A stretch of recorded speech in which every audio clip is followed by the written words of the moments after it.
This is the Hidden Killers Podcast with Tony Brueski. Featuring defense attorney, Hidden Killers daily contributor, and host of the Defense Diaries podcast, Bob Motta. What was your take on just how far this went? Because initially, when I heard, what she was saying, they were kind of felt like off the cuff comments, and she shouldn't be doing it by any means, and that in itself is bad. But then when it went all the way to the Facebook page story, oh man, that to me just took it to a whole new level of wrong. It was like, this isn't just some kind of Karen-esque type character that just likes to spout her mouth off here and there. She actually influenced a juror being allowed to be a juror on this trial. Got one removed. Absolutely. I mean, that's another oh my God move. There's a long list of things that if just a few of these things, if just one of these things in this filing is true, and I have no reason to believe it is not, it would be cause for a real retrial. My question now to you is, okay, so this woman did these things. What happens to her? What are the repercussions for Rebecca Hill if, in fact, everything in this affidavit is accurate? Because this seems like quite a crime. Dude, Tony, it's crazy. Yeah. So it brings up the first question. So if it gets to the stage where, again, I get all excited when I'm talking, so I leave the track that I was on. So, again, they stayed the appellate case. It's getting kicked back down to the trial court because the trial court does lose jurisdiction of the case once it goes up to appeal. Like after 30 days, that's why that 30 days. However, in South Carolina, they do have this statute that allows for after discovered evidence that gives them a year if they discover something, and it all has to take place down at the trial court level. So Newman still has to say, okay, I'm giving you leave of court to file it. I think that he will.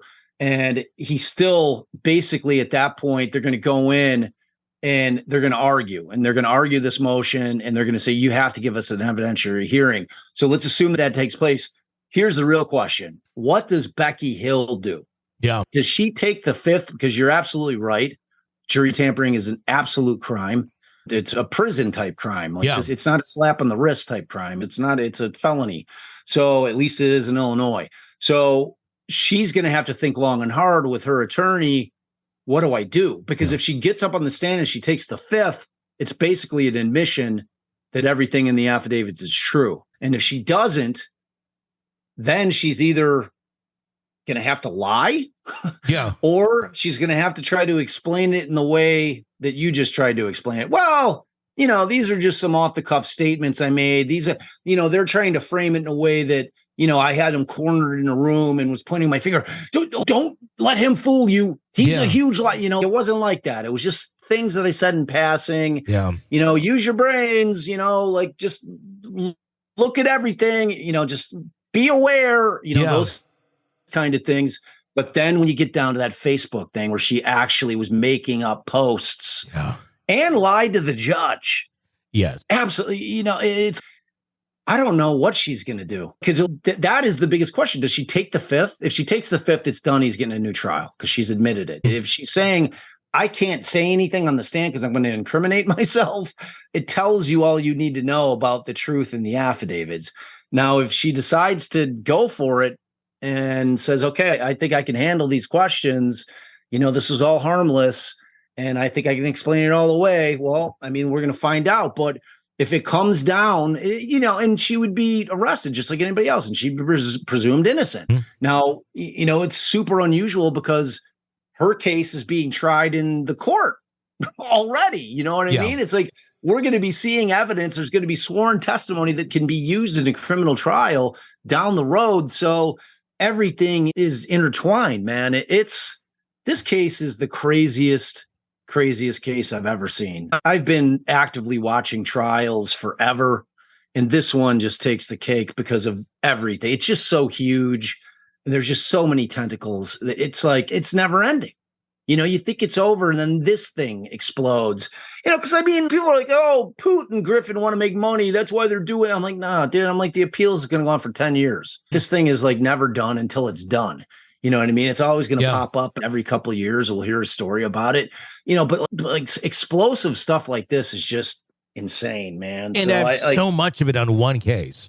That's Oh, it's unbelievable. Yeah. And it's not just this case. It's like you still, I mean, with the financial cases, and then the Stephen Smith case, and then you've got it's like never ending. It's like there's just so much going on.